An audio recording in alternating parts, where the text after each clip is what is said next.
에베소서 2장 11절에서 22절 말씀을 중심으로 화평의 십자가에 대해서 살펴보고자 합니다.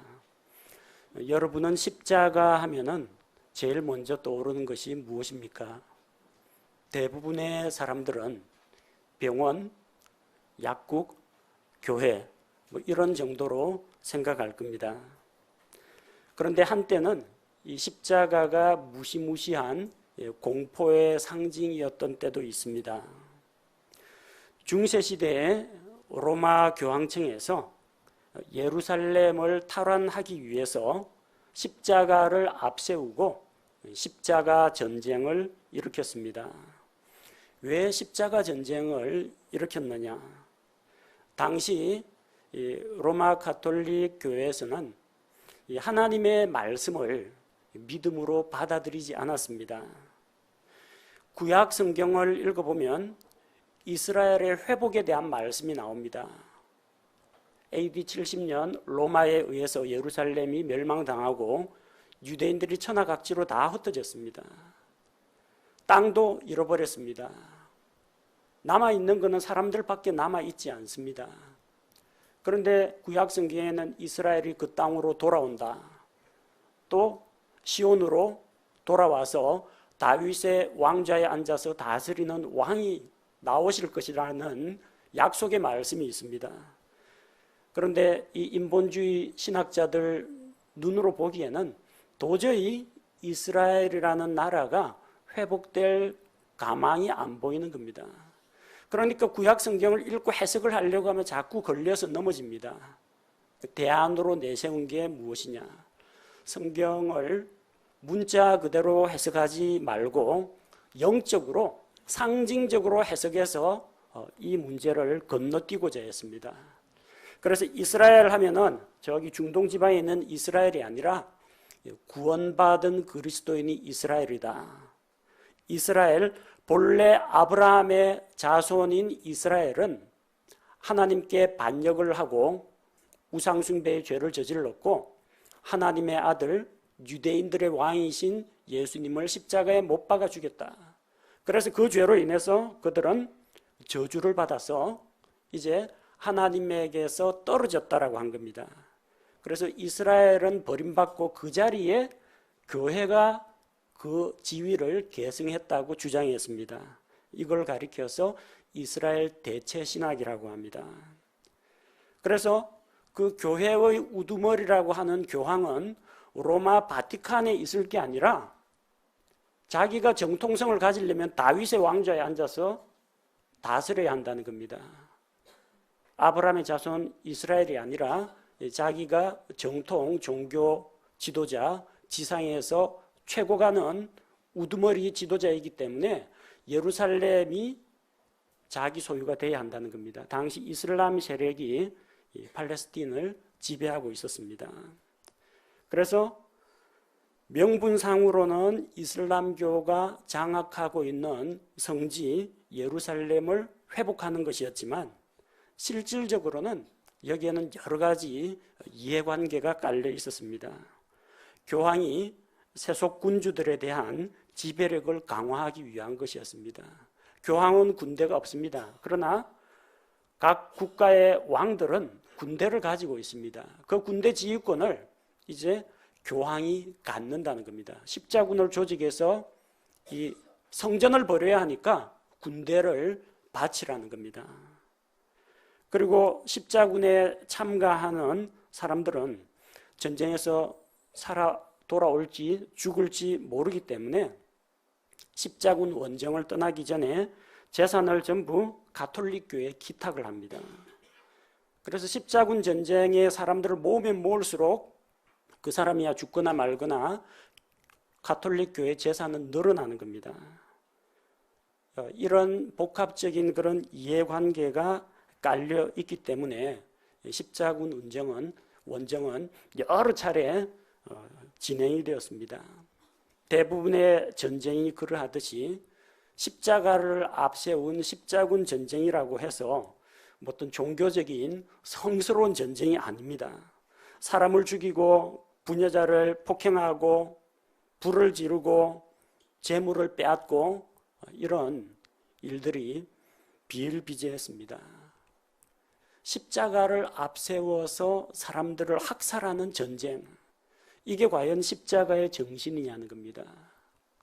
예수님께서는 십자가를 폭력의 상징으로 만드신 분이 아닙니다.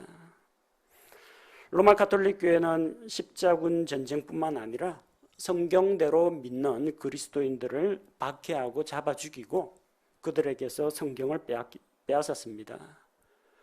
또한 이 믿음을 가진 성도들은 유아 세례를 부정합니다. 아직까지 죄에 대한 인식도 없고 구원자 예수 그리스도를 인격적으로 받아들일 능력도 없는 아이에게 그냥 머리에 물 뿌려가지고 하나님의 자녀가 되었다고 선포하는 것을 반대를 했습니다. 그래서 유아 세례가 아니라 자기 스스로 자기 죄를 시인하고 구원자 예수 그리스도를 믿음으로 받아들이는 사람만 침례를 주었습니다. 가톨릭 교회는 왜 유아 세례를 주장했느냐? 요람에서 무덤까지 사람의 전 생애를 로마 가톨릭 교회가 장악하기를 원했던 겁니다. 그래서 세례 성사부터 시작해서 마지막 종부 성사까지 7성사, 7성사를 다 받아야 사람이 구원받는다고 가르쳤습니다. 그러나 성경대로 믿는 그리스도인들은 그걸 반대하니까 침례 성도들을 고문하여 잡아 죽였습니다. 기독교는 불신자들에 의해서 핍박을 받은 것보다도 로마 가톨릭 교회로부터 엄청난 핍박을 받았습니다.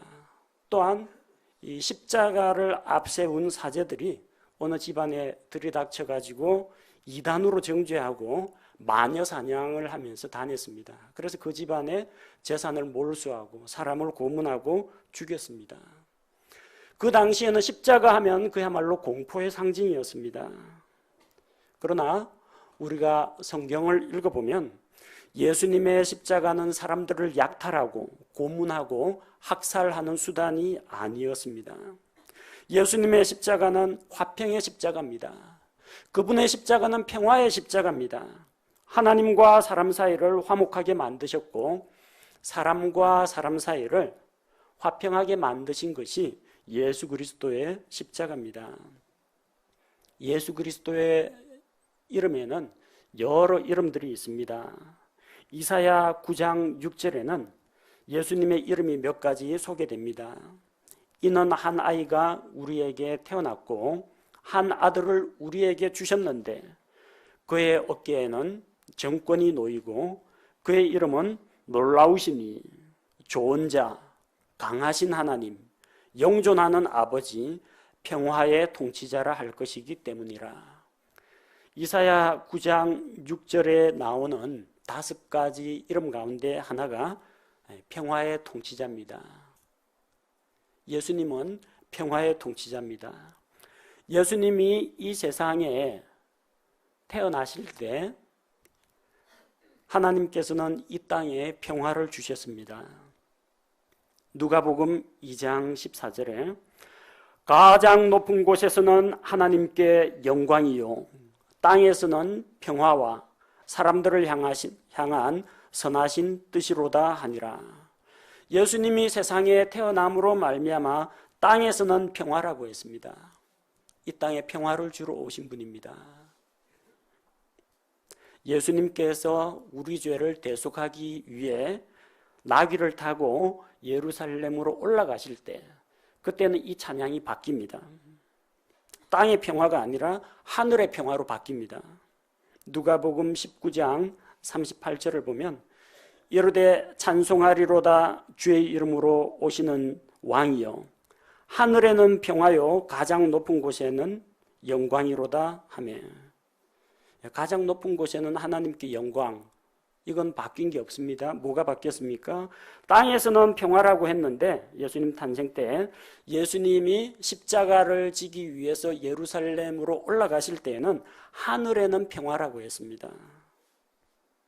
예수님께서는 하늘에도 평화를 주셨습니다.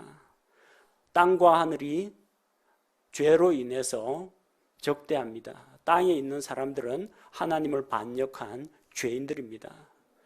하늘에 계신 하나님은 거룩하신 심판자, 재판자입니다. 그런데 이 하나님과 사람 사이에 있는 이 적대감을 예수 그리스도께서 십자가로 제거하셨다는 겁니다. 하나님과 사람 사이를 화평하게 하신 것이 바로 예수님의 십자가입니다. 고린도후서 5장 19절 말씀을 보면 곧 하나님께서 그리스도 안에 계시사 세상을 자신과 화해하게 하시며 그들의 범법을 그들에게 돌리지 아니하시고 화해하게 하는 말씀을 우리에게 맡기셨느니라. 예수 그리스도께서는 십자가 대속을 통해서 하나님과 사람들 사이에 이 장벽을 제거하시고 화평하게 만드셨다는 겁니다.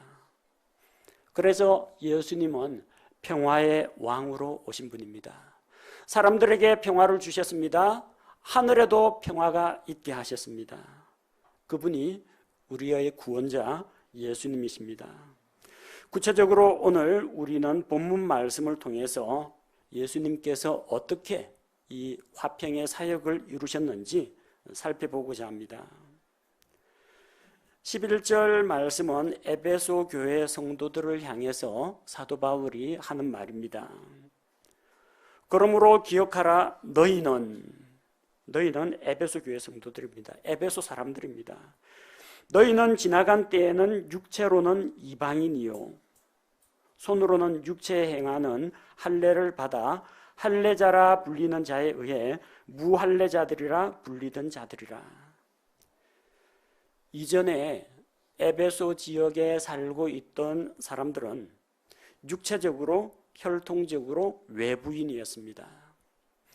지금 이 자리에 있는 우리 한국인들, 이스라엘 사람들 입장에서 볼 때 다 외부인들입니다.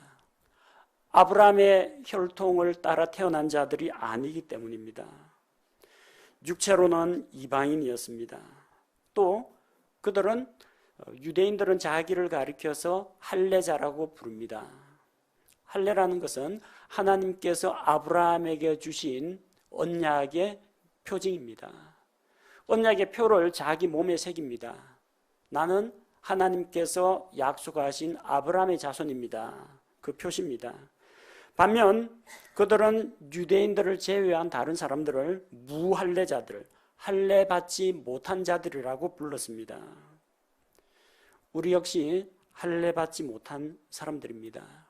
하나님의 약속의 자손, 약속의 백성이 아니었다는 이야기입니다. 과거 우리의 외적인 신분이 그러했습니다. 우리는 혈통상 아브라함의 자손이 아니요 아브라함의 언약을 계승한 약속의 사람들도 아니었다는 겁니다. 12절에 보면 우리의 내적인 신분이 나옵니다. 하나님을 알기 전, 예수님을 믿기 전 우리의 신분은 어떠했습니까? 그때 너희는 그리스도 밖에 있었고 이스라엘 연방국가 밖에 있던 외인들이며 약속의 언약들에서 분리된 낯선 자요 세상에서 소망도 없고 하나님 밖에 있던 자들이었다고 했습니다. 우리는 그리스도 밖에 있던 사람이었습니다. 믿기 전에는 그리스도 밖에 있었습니다. 예수님을 믿음으로 말미암아 예수 그리스도의 몸 안으로 들어와서 그분의 지체가 된 것입니다. 믿기 전에는 이스라엘 연방 밖에 있던 외인들이었습니다. 우리는 하나님의 백성 이스라엘이 아니었습니다. 또 약속의 언약들에서 분리된 자들이었습니다. 구약시대 하나님께서는 자기 백성과 여러 차례 언약을 맺으셨습니다. 가나안 땅을 아브라함과 아브라함의 후손에게 주겠다. 또 아브라함의 씨 가운데에서 하나님께서 구원자를 일으켜서 그 씨로 말미암아 땅에 있는 모든 가족들이 복을 받게 하겠다고 약속을 주셨습니다. 우리는 예수님을 믿기 전에는 아브라함 언약하고는 아무런 관계가 없었습니다. 하나님은 이스라엘 백성에게 율법을 주시고 그 율법을 통해서 모세 언약을 세우셨습니다. 율법을 통해 하나님의 거룩함을 드러내시고 또 사람들로 하여금 그 율법을 지켜 행하도록 하셨습니다. 우리는 하나님의 율법을 받은 적이 없습니다. 모세 언약하고도 아무런 관계가 없습니다. 하나님께서 모세를 통해서 신명기 28장에서 땅의 언약, 팔레스틴 언약을 주셨습니다. 순종하면 복을 받고 불순종하면 징계를 당한다는 그 약속을 주셨습니다. 들어가도 복을 받고 나가도 복을 받고 내 자녀들이 복을 받고 가축들이 복을 받고 내 빵 바구니가 복을 받고 복에 대해서 이야기했습니다. 만약 불순종하면은 그 반대로 재앙과 저주가 임할 것이라고 했습니다. 우리는 그 언약과는 관계가 없었습니다. 하나님이 다윗을 통해서 다윗 언약을 주셨습니다. 다윗의 집안을 세우시고 그의 왕국이 영원 무궁토록 하시며 다윗의 왕좌에 앉아서 영원토록 다스리는 왕이 올 것이라는 약속을 주었습니다. 우리는 그 약속을 받은 적이 없습니다. 외부인입니다. 이스라엘 백성에게 그들의 마음의 변화를 주시고 하나님의 법을 그들의 마음판에 기록하겠다고 새 언약을 주셨습니다. 우리는 그 언약이 있다는 사실도 모르고 지냈습니다. 하나님의 각종 약속들, 언약들에 대해서는 우리는 철저하게 외부인이었습니다. 내게 부르짖으라, 내가 내게 응답하겠다. 기도 응답에 대한 약속을 주셨습니다.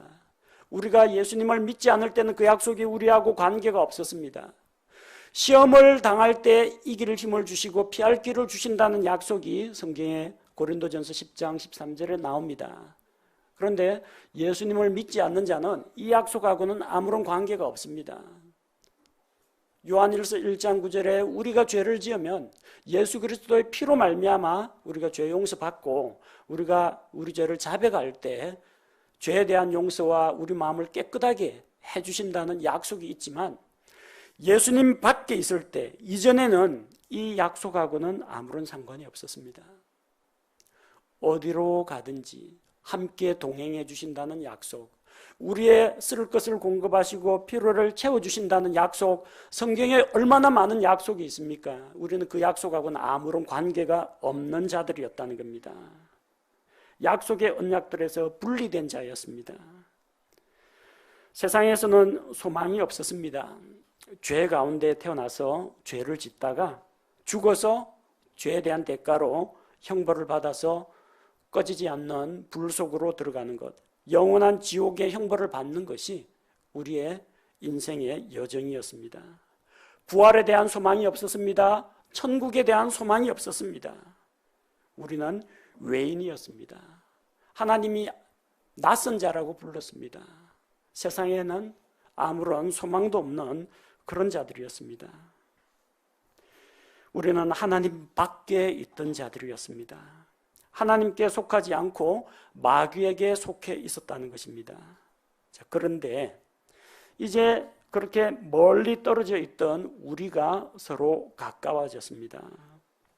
우리가 서로 가까워졌습니다. 13절에 한때 멀리 떨어져 있던 너희가 이제는 그리스도 예수님 안에서 그리스도의 피로 가까워졌다고 했습니다. 지금 본문에서 이야기하고 있는 가까워진 대상은 유대인과 이방인들을 이야기합니다. 미국에서는 흑백 인종차별이 심하다고 하죠. 백인과 흑인 사이의 인종차별. 이거보다 더 심한 인종차별이 뭐냐면요, 유대인들이 이방인들을 차별하는 그 인종차별이 더 심합니다. 이전에는 유대인과 이방인은 서로 가까이 할 수 없는 자였습니다.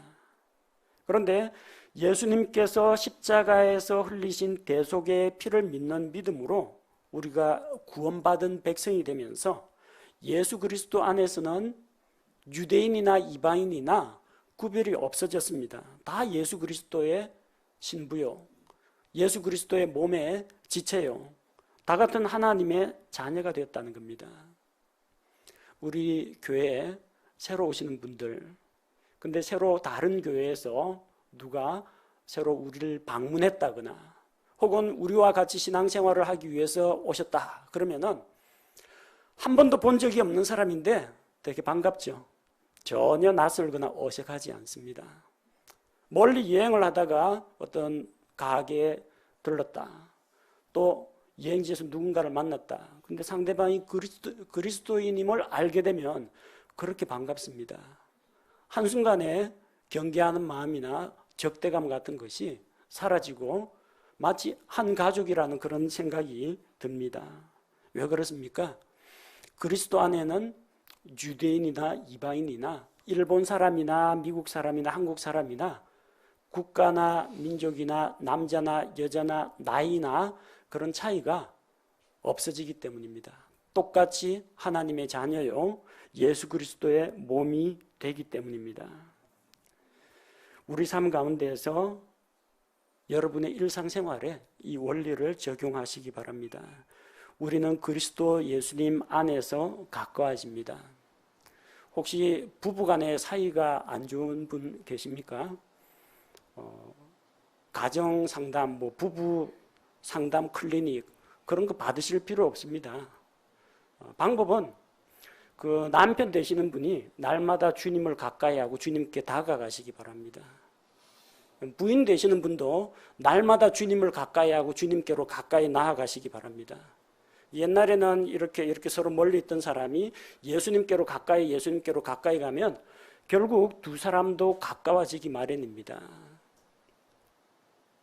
어떤 친목 행사를 통해서나 술자리를 통해서 가까워지는 게 아닙니다. 예수 그리스도 안에서 가까워지는 겁니다. 부모와 자녀 사이가 안 좋습니까? 부모님들이 예수님을 날마다 가까이 하시기 바랍니다. 자녀들이 날마다 가까이 주님께 나아가시기 바랍니다. 결국은 부모와 자녀 사이가 가까워지게 됩니다. 목사가 날마다 주님을 가까이 하고 말씀 가운데 거하고 이 성도들도 점점 주님께 가까이 나가면요 목사하고 성도들 사이도 가까워집니다. 인간적으로 가까워지는 게 아니라 주 안에서 가까워지는 겁니다. 예수님이 우리를 하나 되게 하셨고 예수님이 우리 사이를 화평하게 하셨기 때문에 화평케 하시는 그리스도 안에서 가까워질 수가 있는 것입니다. 예수님은 우리의 화평이 되십니다. 14절 그분은 우리의 화평이시니라. 그분께서 둘을 하나로 만드사 우리 사이에 중간 분리벽을 허무셨다고 했습니다. 둘을 하나로 만드셨습니다. 주님께서는 유대인들과 이방인들을 하나로 만드셨습니다. 믿고 구원받으면 이방인이건 유대인이건 하나님의 자녀가 됩니다. 그리스도의 몸에 속한 자가 됩니다. 둘 사이에 있던 중간 분리벽을 허무셨다고 했습니다. 인종차별이 심한 미국의 이 백인 우월주의 그런 문화가 있는 주에 가면요. 흑인은 백인 식당에 들어갈 수가 없습니다. 입장 안 시킵니다. 마찬가지로 예루살렘에서 이방인들은 유대인 구역에 들어가면 안 됩니다. 예루살렘 성전 안에는 그 이방인들이 들어갈 수 있는 이방인의 뜰이 있습니다. 그 다음에 이스라엘 여자들이 들어갈 수 있는 여인의 뜰이 있습니다. 이스라엘의 뜰이 있고요. 제사장들의 뜰이 있습니다. 이방인들은 중간 분리대가 있어요. 이방인들은 요 분리대 넘어오면 안 됨 해놓고 약 1.5m 정도 되는 분리대가 있습니다. 그 안쪽에 들여다볼 수는 있지만 성전에 하나님께 가까이 갈 수가 없고 유대인들이 있는 그 안쪽으로 갈 수가 없습니다. 유대인들의 뜰에 넘어가면 안 됩니다. 그런데 예수님께서 중간 분리벽을 허무셨다고 했습니다. 이제는 누구든지 하나님께 나아갈 수 있다는 겁니다. 유대인이나 이방인이나 차이가 없다는 겁니다. 둘로 하나를 만드사 마태복음 19장 6절에 나옵니다. 그런즉 그들이 더 이상 둘이 아니요 한 육체이니 그러므로 하나님께서 짝지어 주신 것을 사람이 나누지 못할지니라 하시거늘 결혼식 주례하시는 분들 거의 대부분 이 구절 사용합니다. 처음에는 둘이었습니다. 남자와 여자, 서로 다른 배경, 다른 환경에서 자라왔고 다른 가치관과 다른 생각과 다양한 인생 경험을 가지고 있는 사람입니다. 서로 다른 둘인데 결혼 언약 안으로 들어오면서 하나가 되었습니다. 둘이 하나가 되었습니다. 또 둘이 하나가 되는 게 오늘 본문에 나오는 에베소서 2장 말씀입니다. 예수님께서 그분께서 둘을 하나로 만드셨습니다. 유대인들, 이방인들 하나로 만드셨습니다. 유대인들 가운데에도 사이가 안 좋은 사람들이 있죠.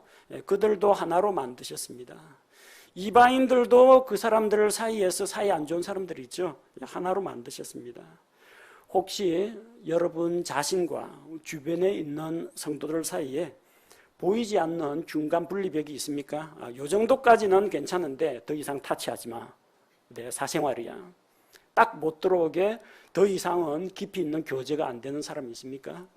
아니면 다른 사람하고는 다 악수하고 인사하는데 저 사람만 오면은 슬금슬금 피하고 멀리 떨어져 앉으려고 하고 그런 사람이 있습니까? 그리스도 안에서는 그 중간 분리벽, 마음의 장벽, 이게 다 무너져야 한다는 겁니다. 예수님 안에 있으면은 그런 벽이 무너지게 되어 있습니다. 만약 여러분이 아직도 그런 마음의 벽을 쌓고 있다면 내가 정말 그리스도께 속한 그리스도의 지체인지 돌아보시기 바랍니다. 또 내가 나와 함께 신앙생활을 하고 있는 저 형제, 저 자매가 그리스도께 속한 지체인지 다시 한번 생각해 보시기 바랍니다. 15절에 보니까 우리 주님께서는 원수되게 하는 것, 즉 규례들에 수록된 명령들의 율법을 자기 육체로 없애셨으니 이것은 이 둘을 자기 안에서 하나의 새 사람으로 만듦으로써 화평을 이루려 하셨다고 했습니다. 예수님의 십자가가 무엇을 했습니까? 예수님께서는 그 십자가를 통해서 원수되게 하는 것. 무엇이 원수되게 합니까? 우리에게 붙어있는 채무 징수입니다. 너는 죄인이다. 죄의 삭슨 사망이다. 이 꼬리표가 달려 있습니다. 그런데 예수님께서 십자가에서 대속의 피를 흘림으로 말미암아 누구든지 예수 그리스도를 믿는 자는 그 피로 말미암아 예수님께서 자기 죄값을 하나님 앞에 대신 지불했다는 것을 믿음으로 죄 용서를 받습니다. 예수님께서는 자기 육체로 우리 죄에 대해서 정죄하는, 또 우리에게 우리의 생명을 요구하는 율법을 십자가에 달리사 자기 육체로 없애셨습니다. 이건 율법이 소멸되었다는 뜻이 아닙니다. 율법의 효력이 없어졌다는 겁니다. 율법은 하나님의 말씀입니다. 하늘과 땅이 없어진다고 해도 율법은 1.1획도 떨어지지 않습니다. 율법이 소멸된 게 아니라 율법에서 죄인은 죄 삭슨 사망이다. 그 구절 지금도 남아 있습니다. 그런데 우리하고는 관계가 없다는 겁니다. 왜? 죄 삭슬 나는 지불할 능력이 없지만 예수님께서 대신 지불하셨기 때문입니다. 그래서 나를 정죄하는 율법이 나한테는 이제 아무 소용이 없다는 겁니다. 빚을 졌을 때는 내가 빚쟁이한테 시달리고 채권자한테 쫓기겠죠. 전화로 독촉당하고 그리고 채권 추심 당하느라고 애를 먹겠죠. 근데 빚 다 갚았어요. 다 갚았다는 영수증도 가지고 있어요. 더 이상 빚쟁이가 나를 괴롭히지 못하는 겁니다. 나의 죄값을 예수님께서 자기의 보배로운 피로 하나님의 공의 앞에 지불하신 겁니다. 그래서 율법이 있는 유대인들이나 율법이 없는 이방인들이나 율법으로 말미암지 않고 믿음으로 주께 나아오면 그리스도께 속한, 그리스도의 몸에 속한 자가 된다는 겁니다. 유대인들과 이방인들이 주님 안에서 하나의 새 사람을 이루어서 한 몸, 그리스도의 몸인 교회를 이룸으로써 화평을 이루게 되었다는 겁니다. 유대인들과 이방인들만 화평을 이룬 게 아닙니다. 그들 사이의 화평뿐만 아니라 이 둘을 하나로 만들어서 하나님과 화평을 이루게 되었다는 겁니다. 16절 또 십자가로 그 원수되게 하는 것을 죽이사 친히 십자가로 이 둘을 유대인과 이방인 이 둘을 한 몸으로 예수님의 몸 바로 교회를 말합니다. 한 몸으로 하나님과 화해하게 하려 하심이라. 죄로 인해서 원수가 되었던 우리들을 하나님과 화해하게 하셨다는 겁니다. 예수님의 십자가, 화평의 십자가가 바로 그 일을 했습니다. 죄로 인해 하나님의 원수가 된 자들이 예수님을 통해서 하나님과 화평하게 되었습니다. 원래 구약시대 이스라엘 백성이 하나님께 드리는 헌물에는 누룩을 넣으면 안 됩니다. 누룩은 죄를 상징합니다. 냄새나게 하고 부패하게 만들고 그리고 반죽덩이에 급속도로 번져나가는 그 죄를 상징하기 때문에 누룩을 넣어서는 안 됩니다. 근데 딱 한 가지 예외가 있습니다. 누룩을 넣어서 빵을 구워야 하는 절기가 있습니다. 레위기 23장 17절을 보면 너희는 너희 처소에서 10분의 2 에바로 만든 흔드는 빵 2개를 가져올지니 그것들은 고운 밀가루에 누룩을 넣어 구운 것이요 주께 드리는 첫 열매니라. 오순절에는 누룩이 들어간 빵 2개를 하나님 앞에 바쳤습니다. 누룩은 죄를 상징하기 때문에 안 된다고 했잖아요. 근데 왜 되느냐? 오순절은 어떤 날입니까? 하나님께서 성령님을 보내사 죄인들을 받아주시는 날입니다. 예수 그리스도의 복음이 선포되고 신약교회가 시작된 것이 오순절입니다. 구약시대 이 오순절에 누룩 들어간 빵을 드리는 규례는 사도행전 2장에 나오는 오순절 죄인들이 유대인이나 이방인이나 하나님께 나아올 수 있도록 허용되었다는 것을 말합니다. 왜 흔드는 빵이 2개겠어요? 하나는 유대인, 하나는 이방인입니다. 이 2개가 하나로 하나님 앞에 바쳐졌습니다. 어린 양의 피와 함께. 그래서 하나님께서 그 누룩 들어간 빵을 받으셨습니다. 유대인도 받으시고 이방인도 받으십니다. 이 죄인들을 주님께서 받아주신다는 겁니다. 그래서 이 둘이 유대인이나 이방인이나 한 몸이 되어서 하나님과 화해하게 되었습니다. 17절에 또 그분께서 오셔서 멀리 떨어져 있던 너희에게와 가까이 있던 그들에게 화평을 선포하셨다고 했습니다. 저 멀리 떨어져 있던 이방인들 그리고 가까이 있던 유대인들에게 화평을 선포하셨습니다. 이제 우리는 예수님을 통해서 18절에 그분을 통하여 우리 둘이 한 성령을 힘입어 아버지께로 나아감을 얻었다고 했습니다. 유대인들이나 이방인들이나 예수 그리스도를 믿고 구원받으면 그 안에 성령께서 들어오십니다. 한 성령으로 말미암아 성령의 침례를 통해서 그리스도의 몸 안으로 들어옵니다. 그래서 하나님을 아버지라고 부르고 아버지 하나님께 나아갑니다. 우리도 하나입니다. 우리 모든 성도들도 구원받은 성도들은 한 성령을 힘입어서 함께 예배드리고 함께 신앙생활을 하는 한 가족입니다. 이제는 우리의 신분이 달라졌습니다. 19절, 20절을 보십시오. 그러므로 이제 너희는 더 이상 낯선 자와 외국인이 아니요 오직 성도들과 더불어 동료 시민이요 하나님의 집안에 속한 자들이며 이제 우리는 더 이상 낯선 자가 아닙니다. 외국인이 아닙니다. 다 같은 동료 시민입니다. 부산 시민, 서울 시민, 뉴욕 시민 이야기가 아니고요. 다 같은 천국 시민입니다. 다 같은 한 집안 사람들입니다. 이제 우리는 예수 그리스도로 말미암아 하나님의 집안에 속한 자들입니다. 같은 하나님을 아버지라고 부르는 하나님의 자녀들이 되었다는 겁니다.